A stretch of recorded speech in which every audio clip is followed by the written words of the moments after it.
अस्सलाम वालेकुम, कैसे हैं आप लोग। उम्मीद करता हूँ ठीक ठाक होंगे। आज हम स्टार्ट करने जा रहे हैं history of English literature by बियर मोलिक की बुक से the renaissance period. So renaissance period, जिसे रिनाइसेंस भी प्रोनाउंस किया जाता है, स्टार्ट होता है 1500 से और 1600 तक ये चलता है। Word renaissance means revival. जो रिनाइसेंस वर्ड है इसका मतलब होता है रिवाइवल। रिवाइवल मीन रीबर्थ और द रिक्रिएशन, दोबारा से जी उठना या एक नई रूह, एक न्यू स्पिरिट हासिल कर लेना।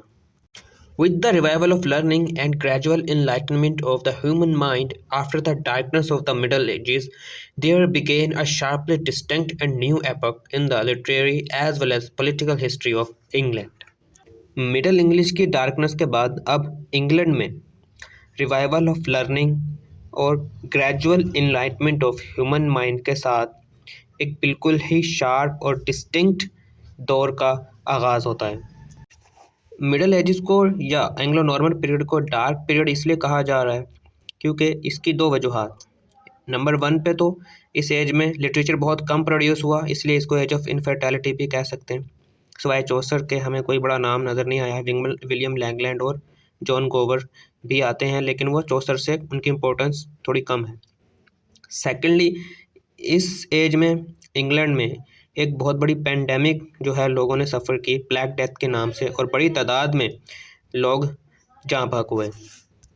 The fall of Constantinople is an important event in the historical background of the renaissance period which marks the end of dark or Middle Ages across the Europe and England. Constantinople actually ये capital था Byzantine empire का और Christianity का hub था। 1453 AD में Turks इसे कंक्वायर करते हैं और ग्रीक स्कॉलर्स जो यहाँ रह रहे थे वो यहाँ से ग्रीक मैन्यूस्क्रिप्ट्स और वो तमाम मैन्यूस्क्रिप्ट्स एंड बुक्स जो टर्क्स अपने साथ लेकर आए उन्हें चुरा लेते हैं और पूरे यूरोप में फैल जाते हैं। Thus, the discovery of these classical models resulted in the revival of learning in the 14th and 15th centuries. इस तरह इन क्लासिकल मॉडल्स की डिस्कवरी के साथ जो टर्क्स अपने साथ लेकर आए थे 15th और 16th सेंचुरीज ऑफ इंग्लैंड में लर्निंग की एक न्यू रिवाइवल होती, इल्म का एक नया इनकलाब बर्पा हो जाता है। Discovery of art of printing हो जाती है। इसी पीरियड के दौरान प्रिंटिंग का आर्ट भी डिस्कवर होता है। Books were printed and philosophy, science and art were systemised. इस तरह नई किताबें प्रिंट की जाती हैं, फिलोसफी, साइंस और आर्ट को सिस्टमाइज कर दिया जाता है और बुक्स और नॉलेज इस तरह हर स्कूल में पहुंच जाता है across the whole Europe. And it is during this period the Vasco da Gama circumnavigated the earth, Columbus discovered America, and Copernicus discovered the solar system. तो अब बात करते हैं कि इस पीरियड में लिटरेरी जॉनरास और इम्पोर्टेंट राइटर्स कौन कौन से थे। रिनाइसेंस और एलिजाबेथ पीरियड के। एक्चुअली रिनाइसेंस पीरियड को एलिजाबेथन पीरियड और पीरियड ऑफ शेक्सपियर भी कहा जाता है, क्योंकि जो शेक्सपियर हैं उनका ताल्लुक इसी पीरियड से है, इसी पीरियड में वो मौजूद थे। और इसको एलिजाबेथन पीरियड इसलिए कहा जाता है क्योंकि क्वीन एलिजाबेथन जो है इंग्लैंड की वो क्वीन है जिन्होंने सबसे ज़्यादा, जो कि लॉन्गेस्ट पीरियड के लिए इंग्लैंड पर रूल किया था, इसलिए इसे एलिजाबेथन पीरियड भी कहा जाता है। The chief characteristic of the renaissance was humanism. Humanism renaissance period की सबसे अहम कैरेक्टरिस्टिक है या बड़ी सबसे चीफ एक कैरेक्टरिस्टिक है, जिसका इन्फ्लुएंस हमें इस पीरियड के बड़े बड़े राइटर्स पर भी दिखाई देता है। Humanism was actually a movement in which the emphasis was laid on the qualities which distinguish one human being from another. ये एक ऐसी मूवमेंट थी जिसमें उन क्वालिटीज़ पर जोर दिया गया जो एक इंसान को दूसरे इंसान से अलग करती थी या तमाम दूसरी चीज़ों से, तमाम दूसरी क्रीचर्स से जो है मुख्तलिफ और मुनफरिद बनाती है इंसान को। This movement was started in Italy by Dante, Petrarch and Boccaccio. ये मूवमेंट इटली में स्टार्ट हुई थी डांटे, पेट्रार्क और बोकाशियो जो है इस मूवमेंट को सपोर्ट कर रहे थे। एक्चुअली इस मूवमेंट का आगाज़ बहुत पहले यानी मिडीवियल एजिस से ही हो चुका था, इसलिए हमने पीछे पढ़ा भी एज ऑफ चौसर में। चौसर पर भी ये डांटे और बोकाशियो का इन्फ्लुएंस हमें दिखाई देता है उसकी राइटिंग्स में। इटली से ये मूवमेंट यूरोप के दूसरे कंट्रीज़ में फैल गई और इंग्लैंड में ये मूवमेंट एलिजाबेथन पीरियड में पॉपुलर हुई। The essence of this movement was the man discovered himself and the universe. इस मूवमेंट का जो एसेंस था, जो लुबे-लुबाब था, वह इस तरह से बयान किया जा रहा था कि इंसान ने अपने आप को और कायनात को डिस्कवर कर लिया, and that man so long blinded had suddenly opened his eyes and seen. कि इंसान जो एक लंबे अरसे से अंधा था, अचानक उसने अपनी आंखें खोल ली और देखना शुरू कर दिया। In drama, Marlowe probed down into the deep recesses of the human passion. His heroes, Tamburlaine and Dr. Faustus and Barbers, the Jews of Malta, are possessed of uncontrolled ambitions. तो रिनाइसा ड्रामा या Elizabethan period के drama में Christopher Marlowe एक बहुत बड़े writer जो बहुत गहराई तक ह्यूमन पैशन में चले जाते हैं। उनके जो हीरोज़ हैं उनकी राइटिंग्स में, ड्रामा की राइटिंग में, Tamburlaine, Doctor Faustus, Barabas, the Jews of Malta, इनको आप पढ़ेंगे अलग अलग से। अपने जो आपके जो डिफरेंट जॉनराज ऑफ लिटरेचर के सब्जेक्ट्स हैं उनमें आप इनको डिटेल से पढ़ेंगे, तो उनमें ह्यूमनिज़म का ही इन्फ्लुएंस दिखाई देता है, जिनमें हम देखते हैं कि इंसान एक अनकंट्रोल्ड एम्बिशंस, ऐसे अनकंट्रोल्ड मकासद और ख्वाहिशात में गर्क दिखाई देता है।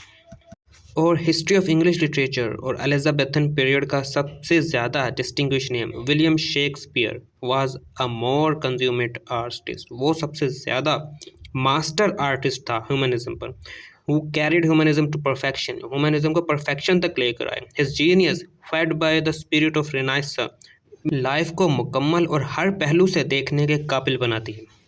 Shakespeare regarded the man responsible for their own action as Cassius says to Brutus in Julius Caesar, "The fault, dear Brutus, is not in our stars but in ourselves, that we are underlings." Shakespeare का ख्याल था कि इंसान अपने किए धरे का जिम्मेदार था, जैसे कि उसका अपने एक प्ले में वो बयान करते हैं, जिसमें कैसियस नाम का कैरेक्टर ब्रूटस नाम के कैरेक्टर्स को कहता है जूलियस सीजर प्ले में कि खराबी डियर ब्रूटस हमारे सितारों में नहीं है बल्कि हमारे अंदर है, जिनके हम मातहत हैं, यानी हमारी ख्वाहिशात जिसके हम मातहत हैं। बेन जॉनसन भी इसी पीरियड के एक इम्पोर्टेंट और प्रोमिनेंट और शेक्सपियर के कंटेम्प्रेरी ड्रामाटिस्ट हैं, जो कि शेक्सपियर के जस्ट ऑपोजिट थे। Johnson was a classist, a moralist and a reformer of drama. वो एक क्लासिस्ट थे, मॉरलिस्ट थे और रिफॉर्मर ऑफ ड्रामा थे।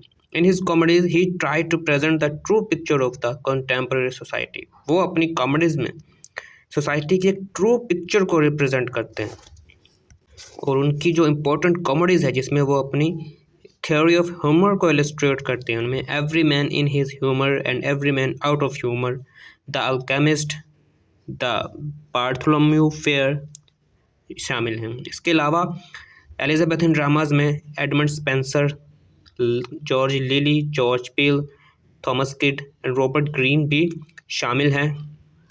इनके बारे में आप बुक में पढ़ लीजिएगा। मोस्ट इम्पोर्टेंट राइटर्स को हम डिस्कस कर चुके हैं। आप इस वीडियो को सब्जेक्टिव टाइप क्वेश्चन या एज असाइनमेंट प्रिपेयर कर सकते हैं, लेकिन मैं आपको यही सजेस्ट करूंगा कि आप बुक से भी रीड कीजिए, कंप्लीट थ्रू आउट स्टडी कीजिए, ताकि आप ऑब्जेक्टिव टाइप क्वेश्चंस भी सॉल्व कर सकें, क्योंकि मोस्टली यूनिवर्सिटीज़ में ऑब्जेक्टिव टाइप क्वेश्चंस भी रखे जाते हैं। मॉडर्न इंग्लिश प्रोज का ओरिजिन भी एलिजाबेथन पीरियड में ही होता है, और जो सबसे पहले इंग्लिश मैन थे जिन्होंने ह्यूमनिज़म के इन्फ्लुएंस से सबसे पहले जो प्रोज टाइप बुक लिखी वो थी टोपिया बाय सर थॉमस मोर। ये उन्होंने लैटिन में लिखी, और प्लेटो ने जो बुक लिखी थी द रिपब्लिक, ये उसके रिस्पॉन्स में उन्होंने लिखी थी, और इस बुक में वो एक आइडियल वर्ल्ड को डिस्क्राइब करते हैं, a world free of all type of malpractices, all type of corruption. और सर फिलिप सिडनी अपनी बुक डिफेंस ऑफ पोइजी में critical rules of the ancient Greek को एक्सेप्ट करते हैं और एडवोकेट करते हैं। The revealing of writers own mind भी एक डिस्टिंक्ट कैरेक्टरिस्टिक्स है एलिजाबेथन पीरियड की, and this tendency led to the rise of a new literary form the essay. और इसी टेंडेंसी ने, इसी कैरेक्टरिस्टिक ने एक न्यू लिटरेरी जॉनरा को जन्म दिया जिसे एसे कहा जाता है। यानी एसे का जो ओरिजिन है वो भी इसी पीरियड से होता है, which was used successfully by Bacon, जिसे बैकन ने, फ्रांसिस बैकन ने सक्सेसफुली यूज़ किया और अपनी जो है एसेस पर मुश्तमिल, कलेक्शन ऑफ एसेस पर मुश्तमिल एक बुक लिखी। बैकन एसेज ये आप पढ़ेंगे प्रोज में, प्रोज का जो सब्जेक्ट आप पढ़ेंगे जब। Further, books on history, travel, adventures and translations of Italian stories appeared in a large number। और बड़ी तादाद में हिस्ट्री पर बुक्स लिखी गई, ट्रैवल्स लिखे गए, ट्रैवलॉग्स लिखे गए, एडवेंचर्स लिखे गए, और इटालियन ट्रांसलेशंस भी, इटालियन स्टोरीज़ की ट्रांसलेशन भी बड़ी तादाद में सामने आई, जिन्हें हम प्रोज कैटेगरी में प्लेस कर सकते हैं। तो इसी के साथ रेनेसां पीरियड भी अख्ताम को पहुंचता है। मिलते हैं अगली वीडियो में नेक्स्ट टॉपिक के साथ। अपना ख्याल रखिएगा। अल्लाह हाफिज़। और अगर आपको वीडियो अच्छी लगी और आपके लिए हेल्पफुल रही तो काइंडली वीडियो को लाइक भी ज़रूर कीजिएगा और चैनल को सब्सक्राइब की ज़रूर रखें। एंड प्लीज़ प्लीज़ प्लीज़ इसे अपने फ्रेंड्स के साथ भी शेयर कीजिएगा।